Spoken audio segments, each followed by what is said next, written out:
Bueno, buenos días. Vamos a continuar con la clase de la unidad número 2 de anillos y siguiendo con la sección de anillos de polinomios. Entonces, recordemos un poco lo que vimos la clase pasada. La clase pasada definimos lo que es una unidad, ¿ya? Y si para definir una unidad, si tenemos R, un anillo conmutativo,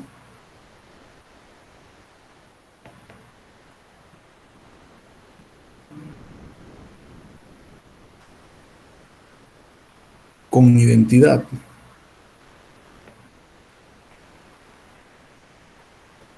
entonces un elemento del anillo se denomina una unidad o se dice una unidad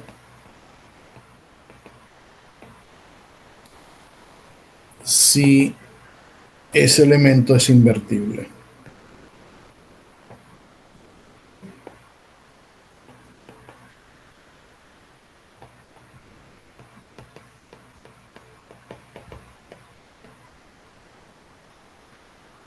Es decir, si existe un B en el anillo, tal que A por B sea igual a 1. Entonces, cualquier elemento invertible del anillo, a ese elemento se le llama una unidad. Y vimos ejemplos de, de ello. Por ejemplo, si tomamos al anillo como Z, sabemos que las únicas unidades de Z son 1 y menos 1. ¿Ya? Si tomamos el anillo como el anillo de polinomios con coeficientes en el cuerpo K, ¿ya? Las unidades de ese anillo de polinomios son todos los polinomios constantes con alfa un elemento del cuerpo K y alfa distinto de cero. Es decir, todos los polinomios que son constantes son unidades en el anillo de polinomios K de X. Ahora bien, de esa definición enunciamos un resultado importante y es que si ahora tenemos R un dominio de integridad,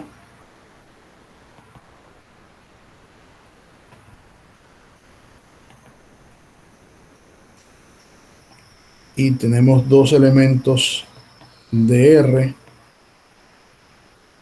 distintos de cero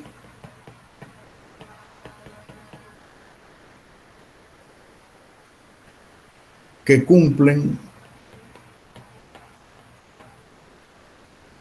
que A divide a B y B divide a A, entonces A se puede escribir como T por B y a T se le llama una unidad o es una unidad de R. ¿Ya? Es decir, cada vez que yo tenga un dominio de integridad y dos elementos no nulos, tales que A divide a B y B divide a A, eso quiere decir sencillamente que A se escribe como T por B, o lo que es lo mismo, que T es una unidad del anillo R. Entonces, a esa demostración es muy sencilla utilizando el hecho de que A divide a B y B divide a A, sale automáticamente que T tiene que ser una unidad. ¿Ya? Eso queda como ejercicio y es una demostración que sale en 3 líneas cuando mucho.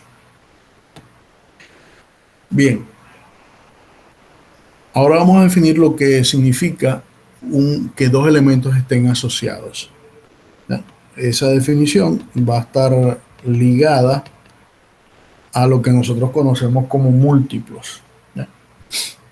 Si tenemos dos elementos de un anillo, R, donde ese anillo es un dominio de integridad,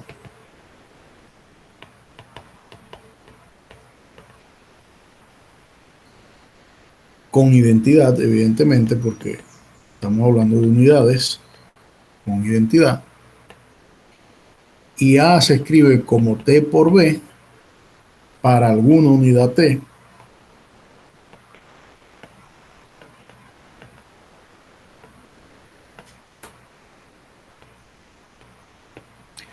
entonces diremos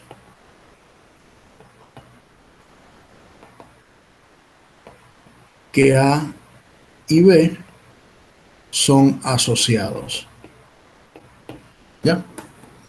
Y un ejemplo muy claro de esto es en el anillo de polinomios. Es decir, tomamos R como el anillo de polinomios sobre el cuerpo K. ¿Ya? Entonces, todos los polinomios que se puedan escribir como alfa por Q de X, donde alfa es un elemento del anillo, esos polinomios P de X y Q de X son asociados. ¿Ya? ¿Por qué? Porque alfa, nosotros sabemos que todos los polinomios constantes en un anillo de polinomios son unidades, por lo tanto P de X y Q de X son asociados. Si quieren algo más específico, consideremos P de X igual 4x cuadrado más 2x, por ejemplo, más 2, y Q de X 2x cuadrado más x más 1. P de X y Q de X son asociados porque P de X, que es 4x cuadrado más 2x más 2, se puede escribir como 2 por 2x cuadrado más 2x más 1. Es decir, 2 es una unidad porque los polinomios constantes no nulos son unidades en K de X, por lo tanto 2 es una unidad, y entonces K de X, P de X y Q de X son asociados, o se dice que son asociados. Entonces, nosotros, si ahora llevamos este concepto a los anillos euclidianos, es decir, que si tenemos R, un anillo euclidiano,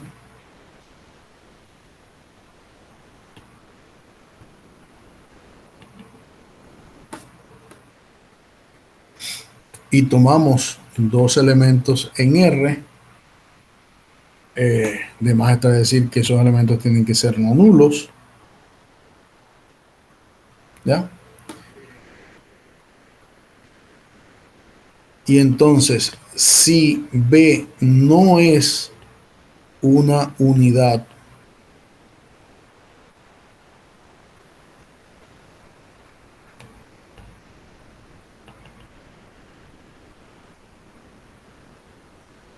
entonces se satisface que D de A es menor que D de A por B. ¿Ya? Y en caso de que B es una unidad, entonces D de A es D de A por B. ¿Ya?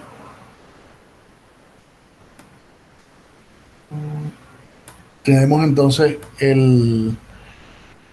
ese resultado que lo que asocia es que nosotros a través de la función D definida sobre el anillo euclidiano, donde D va a depender de cómo definamos esa operación, se va a obtener entonces ese resultado para los anillos euclidianos. Por ejemplo,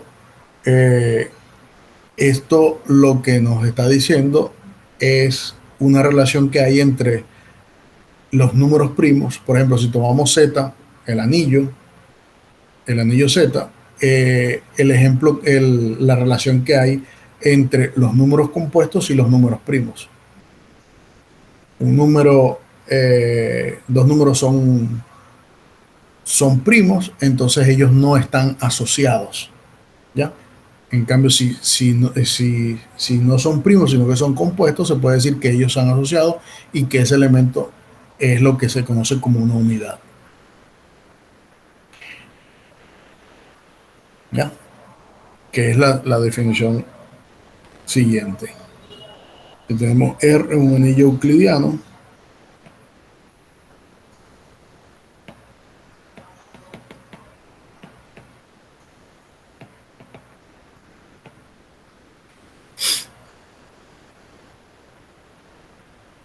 y A, que está en R, no es unidad.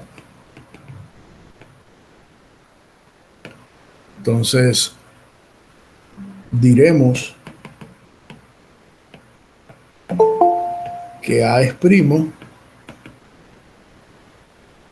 si se cumple lo siguiente.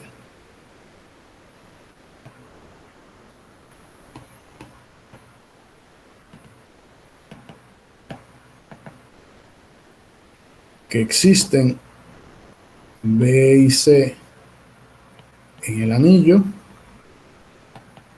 tal que A es igual a B por C, entonces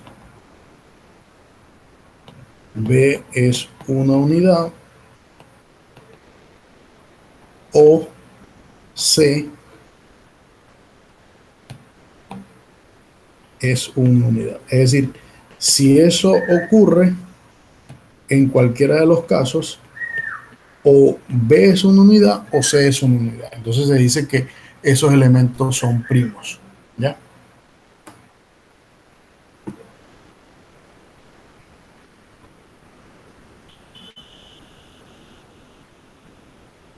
Esos elementos ambos son primos. Por ejemplo, tomamos R, el anillo de los enteros. Nosotros sabemos que 13 es primo, 23 es primo y menos 5 también es primo. ¿Por qué menos 5 es primo? Porque menos 5 se puede escribir como menos 1 por 5, y en este caso alguno de los dos tiene que ser una unidad, y como sabemos que 1 menos 1 es una unidad, entonces sí, menos 5 tiene que ser primo. ¿Ya? Por lo tanto, ¿cómo sabemos nosotros que un número es primo? Sencillamente si el valor absoluto, o sea, si X está en Z, decimos que X es primo si el valor absoluto de X es primo. ¿Ya? Entonces todos los elementos primos siempre se van a poder escribir como sencillamente un número por otro, donde uno de los dos tiene que ser, alguno de los dos tiene que ser una unidad. ¿Entendido eso? Sí. Bien. Si tomamos ahora como ejemplo el anillo de polinomios Q de X, que es donde nos interesa trabajar. Si tomamos el anillo R como Q de X y tomamos el polinomio P de X igual X cuadrado menos 2, nosotros sabemos que X cuadrado menos 2 es primo en Q de X. ¿Ya? Es decir, P de X es primo en Q de X. ¿Por qué P de X es primo en Q de X? Bueno, porque P de X solamente se puede factorizar. P de X solamente se puede factorizar como un alfa por X cuadrado sobre alfa menos 2 sobre alfa. Es decir, una constante por el polinomio. Ya que X cuadrado menos 2 no es factorizable en Q de X. ¿Ya? Es decir, no existe ninguna raíz racional que anula ese polinomio, por lo tanto, ese polinomio que está allí tiene que ser primo, ya que la única factorización no trivial de P de X es x menos raíz de 2 por x más raíz de 2. Pero esta factorización es solamente en R de X, ¿ya? No es en Q de X. Por lo tanto, P de X, escrito de esa manera como x cuadrado menos 2, es un término que se llama primo, o, siguiendo el lenguaje de los anillos de polinomio, es un término irreducible, ¿ya? Entonces, hablar de términos irreducibles, estamos hablando de términos primos, ¿ya? Solamente esos términos se pueden escribir como una unidad por otro polinomio, que en este caso, este es una unidad porque es un polinomio constante por otro polinomio que llamamos Q de X. Entonces, en ese caso, P de X es un polinomio que es primo en el anillo de polinomios Q de X. ¿Estamos bien? Sí.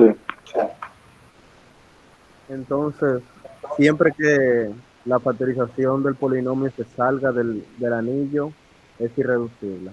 Exactamente. Es irreducible. O lo que nos interesa en la teoría de anillos es que es primo, ¿ya? ¿Por qué nos interesa que ese polinomio llamarlo primo? También irreducible, pero ¿por qué no lo llamamos primo? Bueno, por el hecho de toda la teoría que hemos venido desarrollando, de ideales, ideales maximales y todo eso, vamos a llegar a eso exactamente. Pero son equivalentes a hablar de primos y, e irreducibles. Ajá, por aquí leo que Manuel dice, se lea para llamar constante a la unidad y así es más convencional. No, porque no necesariamente las unidades tienen por qué ser constantes. En el anillo de polinomios son polinomios constantes, pero en cualquier otro anillo no tiene por qué ser una constante. Bien. Y Noel escribió más X asterisco. No sé qué significa eso. Pero bueno, sigamos. Profe, Dime.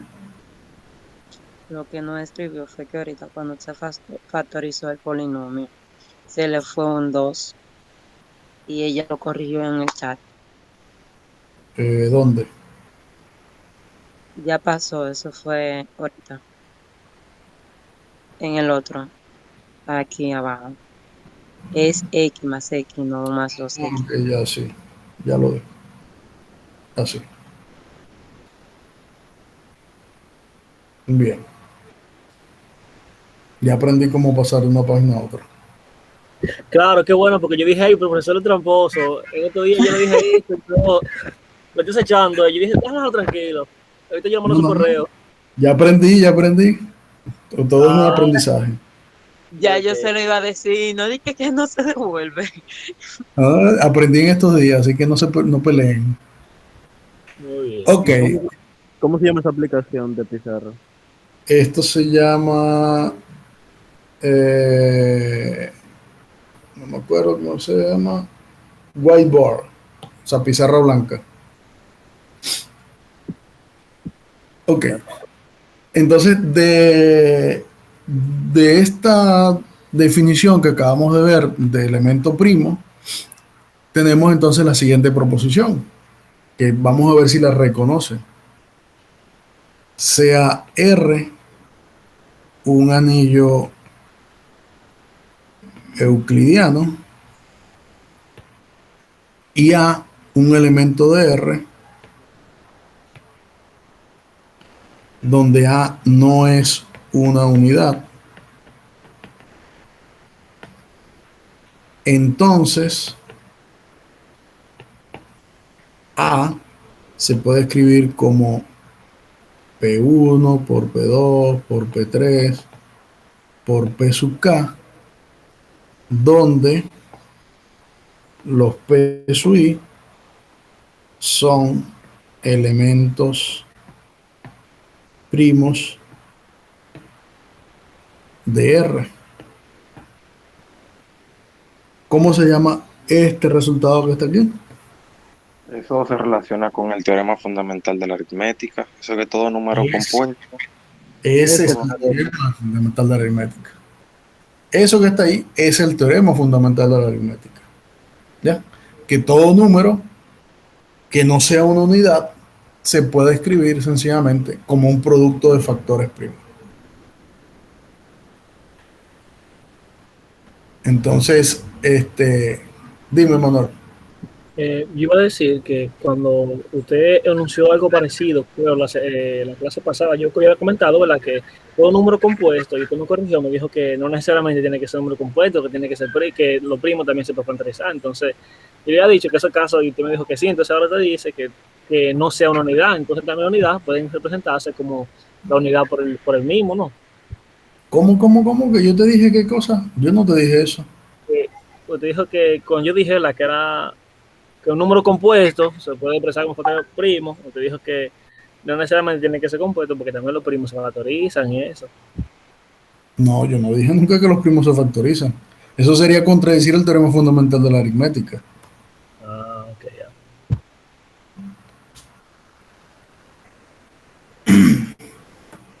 Lo que pasa es que tú puedes tener un elemento primo en un anillo de polinomio y en otro no sea primo.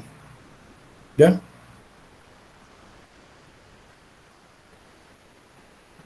Bien.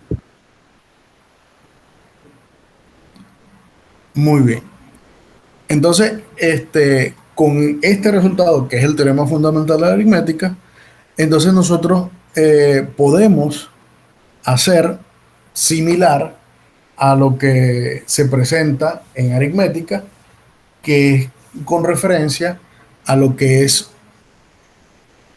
el máximo común divisor. Es decir, dos elementos asociados en un audio euclidiano, lo que quiere decir, si lo llevamos al cuerpo de los enteros, entonces si A y B son asociados, lo que quiere decir entonces que el máximo común divisor de A y B es él, ¿ya? Es decir, que el máximo común divisor entre A y B es ese número, bueno, en este caso yo lo llamé T, es ese número asociado, ¿ya? Es decir, ese que asocia dos elementos es entonces lo que se conoce como el máximo común divisor. Dime, Deuris. Que yo, si no mal recuerdo, en álgebra, me dieron algo que tenía que ver con buscar si un polinomio era primo, que tenía que ver con el algoritmo de la división. Claro, también es válido el algoritmo de división para el anillo de polinomios. Eso también es válido. Okay. Entonces, nosotros, a partir de esa definición que está allí, podemos definir o podemos enunciar las propiedades que también satisfacían eh, como las vimos en aritmética. Es decir, que si ahora tenemos R, un anillo euclidiano, un anillo euclidio, y tenemos A, B y C en el anillo, entonces se van a satisfacer una serie de proposiciones. ¿Cuáles son? Bueno, son las mismas equivalentes que en aritmética, en realidad son las que de aquí se va para aritmética, pero bueno, que si A divide al producto de B por C y el máximo común divisor entre A y B es 1, entonces A divide a C. ¿Ya? La segunda propiedad es que si B es primo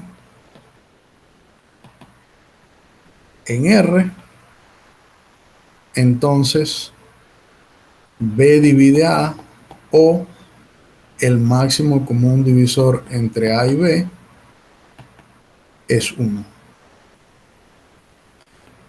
Tercera, que si B es primo en R y B divide A por C, entonces B divide A o B divide a C. Cuarta propiedad, que si B es la generalización de la tercera, que si B es primo en R y B divide a A1 por A2 por A sub n, entonces B divide a algún A sub I para I entre 1 y n. ¿Ya? Y por último, que si tomamos R1, R2, R3, Rn en R y además R1 por R2 por R3 por Rn es igual a 1, entonces R sub I es una unidad. ¿Ya? Lo que dicen que si el producto de ciertos números que me doy en R en el anillo es 1, cualquier R sub I que usted tome, él siempre va a ser una unidad del resto. ¿Por qué va a ser una unidad? Porque si yo supongo que R3 es una unidad, R3 por R1, R2, R4, Rn, o sea, ese producto, cuando yo lo asocio, me da 1, entonces, por definición, ese número que yo me estoy suponiendo allí es sencillamente una unidad. ¿Ya? Entonces, estas son las propiedades equivalentes cuando uno toma el anillo. Es decir, de aquí se derivan las propiedades del máximo común divisor cuando uno toma R como el anillo de los enteros. Es decir, cuando se toma el anillo como los enteros, entonces se dice que se satisfacen todas esas mismas propiedades que ya nosotros vimos en aritmética. ¿Ya?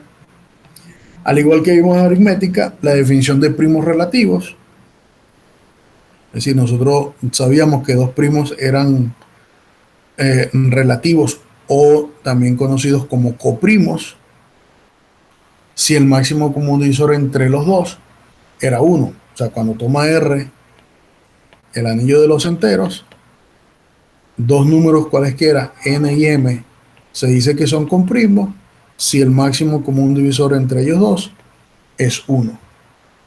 En el caso general, si yo tengo R, un anillo euclidiano,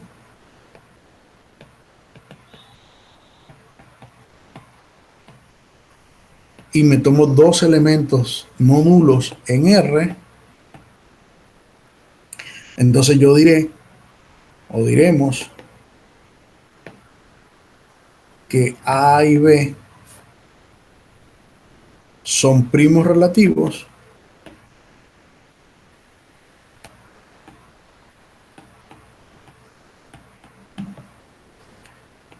si el máximo común divisor entre A y B es igual a U, donde U es una unidad de R. ¿Ya? Es decir, la definición de primos relativos o de primos o de coprimos está asociado con lo que es un elemento unidad en el anillo. Es decir, yo diré que dos elementos A y B son coprimos o son primos relativos si el máximo común divisor entre ellos dos es sencillamente una unidad en R. ¿Ya? Esto lo que garantiza es que existe una analogía entre el anillo de los enteros y los anillos euclidios. ¿Ya? Es decir, con eso se completa que ellos son, que de hablar de un anillo de los enteros es exactamente igual que hablar de un anillo euclidiano. Es decir, es la parte esa que está allí. Ahora, el teorema de factorización única o el teorema fundamental de la aritmética no se completa, es decir, no se garantiza eso, salvo la unicidad. Y entonces es por ello que es necesario enunciar el teorema de factorización única también para anillos euclides. Es decir,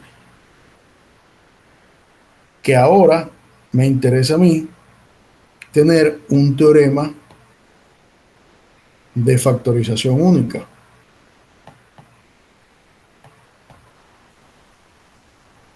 ¿Ya? Además que yo sé que cualquier elemento se puede escribir como producto de primos, yo quiero garantizar que ese producto de primos es único, salvo unidades, es decir, salvo una unidad. Entonces, el teorema de factorización única lo que dice que si yo tengo R, un anillo euclidiano, y tengo A distinto de 0, un elemento del anillo, ¿ya? Que no es unidad, entonces si A se puede escribir como P1 por P2 por P3 por P sub K, y también se puede escribir como P1', P2', P3', P sub L', es decir, hay dos descomposiciones donde P sub I y P sub J' son elementos del anillo primos. Entonces,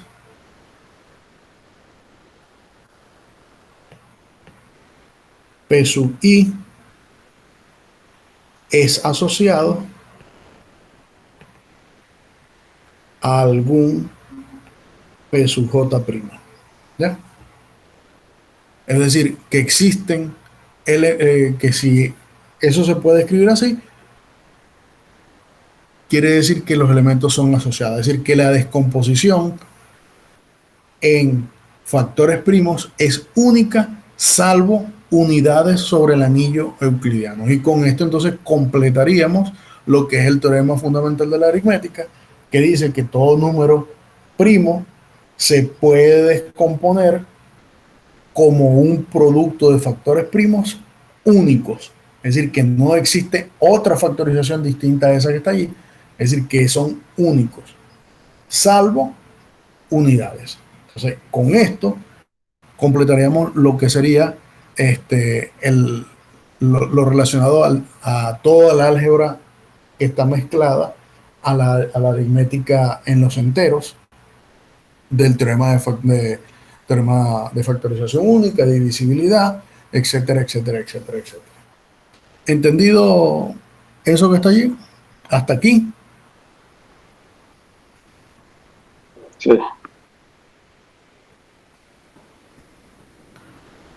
Bien. Ahora, nosotros hasta este momento hemos hablado de todo lo que es la aritmética de los números, de los anillos euclidianos, y lo que uno obtiene a la final de cuentas es una generalización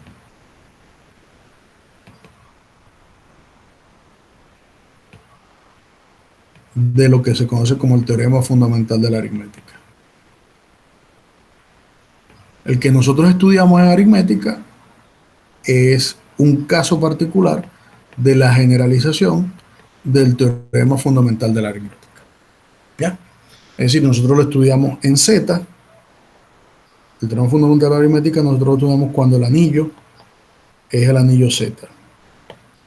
Entonces uno podría preguntarse, bueno, ese anillo es un cuerpo, nosotros sabemos que Z es un cuerpo, perdón, Z no es un cuerpo. Nosotros estudiamos como Z el anillo de esos enteros, pero ¿qué pasa si yo quiero hacer lo mismo con ahora un anillo de polinomios K de X? Es decir, ¿qué pasa cuando yo quiero estudiar el teorema fundamental de la aritmética, el algoritmo de la división y una serie de cosas que acabamos de ver, pero ahora para el anillo de polinomios K de X? ¿Ya? Bueno, sencillamente la idea es construir esa teoría basado en eso. Uno de los anillos importantes y que nosotros no vamos a estudiar en esta asignatura, pero que es súper importante, es el que se llama un anillo gaussiano.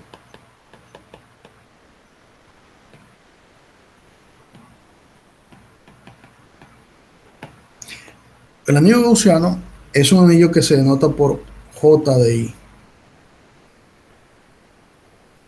Y J de I no es otra cosa que lo que nosotros conocemos como los complejos, ¿ya?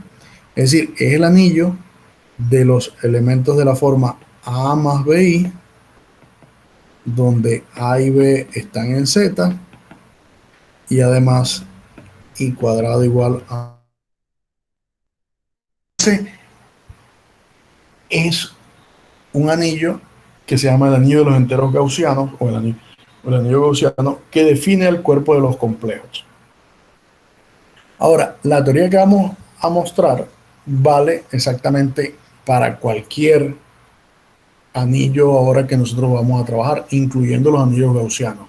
Es decir, salvo que ahora cualquier polinomio definido sobre los anillos gaussianos siempre tendrá solución, ¿ya? Es decir, aquí no vamos a hablar de polinomios primos, a diferencia de cuando podemos trabajar con el anillo Z o con el anillo Q, que sí podemos trabajar con polinomios primos. Y es por eso entonces que nos interesa construir esa teoría para los anillos Z de X o Q de X, es decir, determinar cuándo en estos dominios o cuerpos se puede factorizar un polinomio o cuándo no se puede factorizar. Entonces, vamos a construir cuerpos a partir de Z, es decir, vamos a construir un cuerpo partiendo del anillo Z, ¿ya? Si recordamos un poco más atrás, nosotros cada vez que teníamos un anillo, o sea, cuando teníamos R, el anillo de los enteros, ¿ya?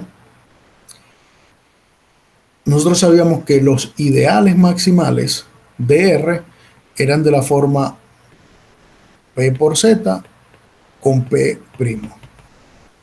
¿cierto? ¿Recuerdan eso? Que cada vez que yo tenía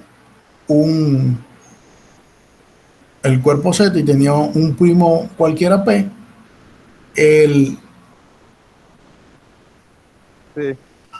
anillo maximal o cualquier anillo maximal sobre Z se definía sencillamente como P por Z. Y entonces así, a partir de ese anillo, es decir, de Z y el ideal generado por PZ, uno construye un isomorfismo, o es decir, o construye un cuerpo que llamamos ZP, ¿ya? Es decir, esa relación, cuando uno construye el anillo cociente Z sobre ZP, sobre PZ, lo que obtiene en realidad es el cuerpo ZP. Es decir, el cuerpo de cocientes de fracciones en Z. Ahora bien, ¿cómo yo voy a trabajar ahora? ¿O qué es lo que a mí me interesa hacer en general? Bueno, que si yo tengo K de X, un dominio de integridad, es decir, un dominio de integridad, y además un dominio de ideales principales. ¿Qué significa un dominio de integridad y un dominio de ideales principales?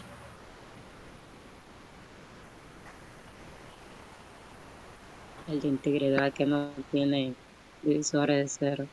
¿Y el dominio de ideales principales? recuerdo. Manuel, un dominio de ideales principales. Bueno, si recuerdo bien, yo creo que ahí es donde se toma como el más pequeño. El más pequeño. Sí. Miguel, un dominio de ideales principales. Yo, maestro, no recuerdo. Teuris, un dominio de ideales principales. Claro, yo sé que el dominio de ideales principal es un dominio de integridad también, pero no recuerdo qué otro debe cumplir.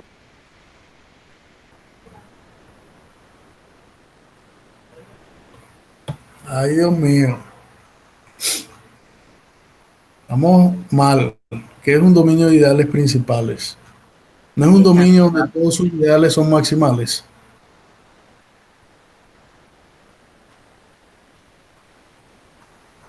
¿Mm?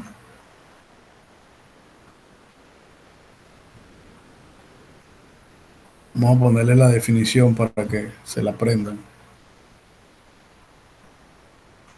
¿Dónde está eso?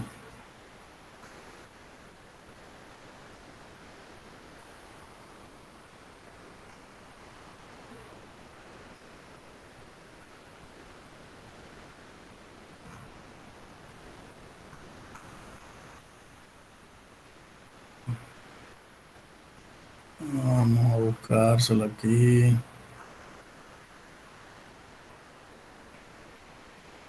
Aquí está.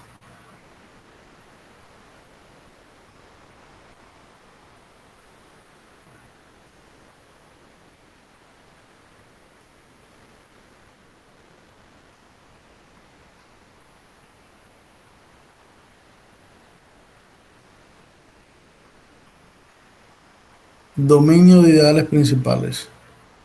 Como lo dice su nombre, es un dominio de integridad con identidad donde todos sus ideales son principales. ¿Ya?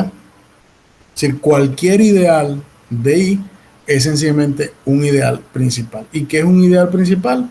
Es un ideal que es generado por un solo elemento. Entonces, si yo tengo un anillo KDX donde todos sus elementos, donde él es un dominio de integridad y un dominio de ideales principales, ¿qué garantiza eso que está allí? Que cualquier ideal I de K de X ¿qué pasa con ese ideal? Ese ideal es generado por un único elemento A de K de X. ¿Ya? Profe, Entonces que ya no se sabemos. está viendo, ¿Cómo? que no se ve. Sí se ve, tienes que apagar tu computadora, tiene que salir y entrar por si acaso, pero sí se ve. No, no, sí se va a ver. Bien. Entonces, ¿estamos claros que es un dominio de ideales principales? Sí. ¿Y estamos claros que es un dominio de integridad? Se vuelvo y repito. Un dominio de Sí, sí. integridad son que no tiene divisores de cero. Y un dominio de ideales principales lo que dice que si usted tiene I, un subconjunto de K de X, donde I es ideal de K de X, es porque I se puede escribir como el generador de un único elemento, en este caso vamos a llamarlo P de X, de K de X. Eso es lo que significa que sea un dominio de ideales principales. Que sus ideales solamente son generados por un único elemento. En este caso, como estamos tomando el anillo de polinomios K de X, el elemento es un único polinomio.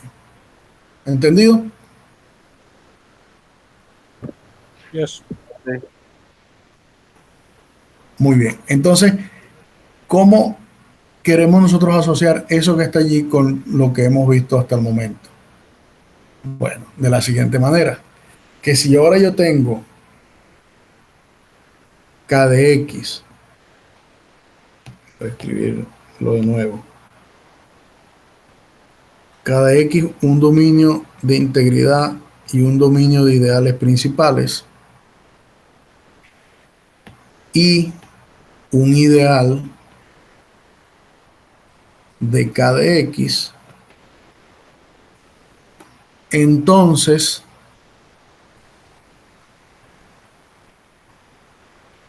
el conjunto K de X sobre Y, o sea, el anillo cociente K de X sobre Y, sencillamente va a ser un anillo de la forma, ¿verdad? Donde el generado por P de X es un ideal. ¿Ya?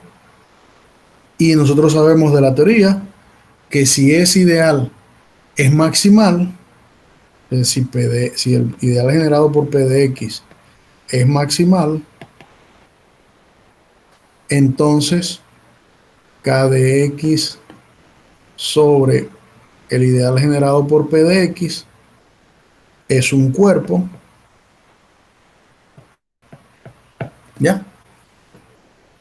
Que en otras palabras, lo que estamos asociando es varias cosas aquí. O sea, queremos obtener varias cosas aquí. Para que sea maximal en un polinomio, el ideal, es decir, para que el ideal generado por P de X sea maximal, P de X tiene que ser un polinomio primo. ¿Ya? Si P de X es un polinomio primo, K de X sobre P de X es un cuerpo. ¿Ya? Y entonces nosotros vamos a poder decir que si R es un anillo euclidiano,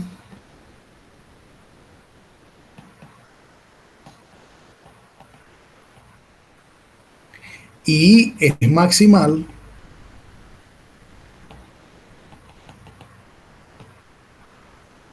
si y solo si A es un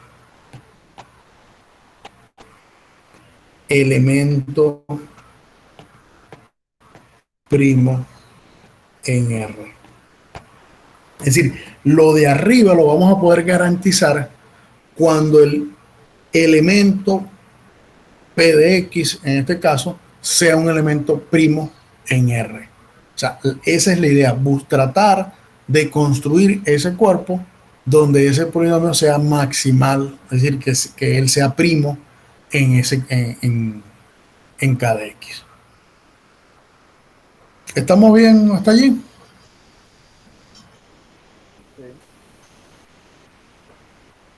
Manuel Deuris. Sí.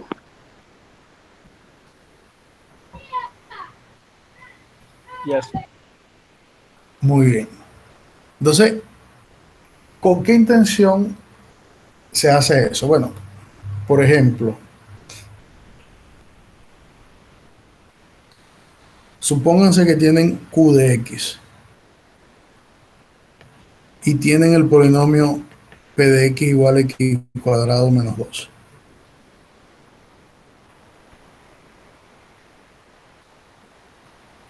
Nosotros sabemos que P de X igual a X cuadrado menos 2 es irreducible en Q.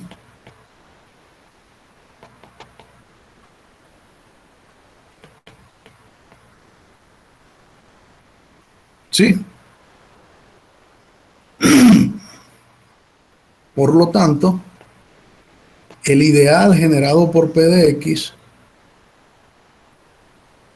sencillamente es maximal. ¿Ya? Y como él es maximal, Q de X sobre ese ideal es un cuerpo. ¿Ya? Entonces, como esto es un cuerpo, nosotros sabemos que cualquier polinomio, ¿verdad?, que tenga como factor a un elemento de P de X, sencillamente ese polinomio tiene que ser, ¿de qué forma? Irreducible, ¿ya? ¿Por qué? Porque x cuadrado menos 2 es un polinomio irreducible, ¿ya? Entonces, por lo tanto, cualquier elemento será también irreducible en k de x. Sin embargo, si nosotros extendemos esa noción ahora a R de X, el polinomio P de X igual a X cuadrado menos 2 ya no es irreducible en R de X. ¿Por qué? Porque R de X, X cuadrado menos 2, es X más raíz de 2 por X menos raíz de 2. Es decir, él es el producto de dos elementos que son irreducibles. Ahora ellos sí son, cada uno de estos son elementos primos. Es decir, que cualquier polinomio se puede descomponer como producto de polinomios primos, ¿ya? Ellos son irreducibles, pero R de X sobre P de X no es un cuerpo, ¿ya? ¿Por qué? Porque X cuadrado menos 2 no es irreducible en R de X. Y por lo tanto, eso que está allí no es un cuerpo. ¿Entendido? Sí. Ahora sí. Una pregunta. Dígame. Q de X sobre ese polinomio, ese cuerpo, ¿es isomorfo a los reales? No, jamás. Bien.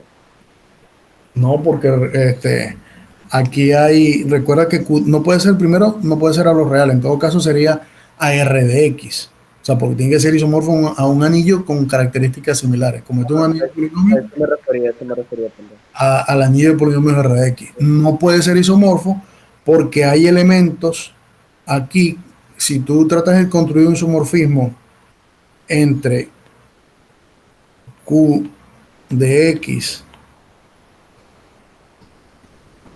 sobre P de X, tratas de construir un isomorfismo de aquí a acá, ¿verdad? Hay elementos aquí que son irreducibles, que son primos, y que aquí no son primos. Por lo tanto, no puede haber una función uno a uno que lleve elementos irreducibles en elementos irreducibles de acá. ¿Me entiendes?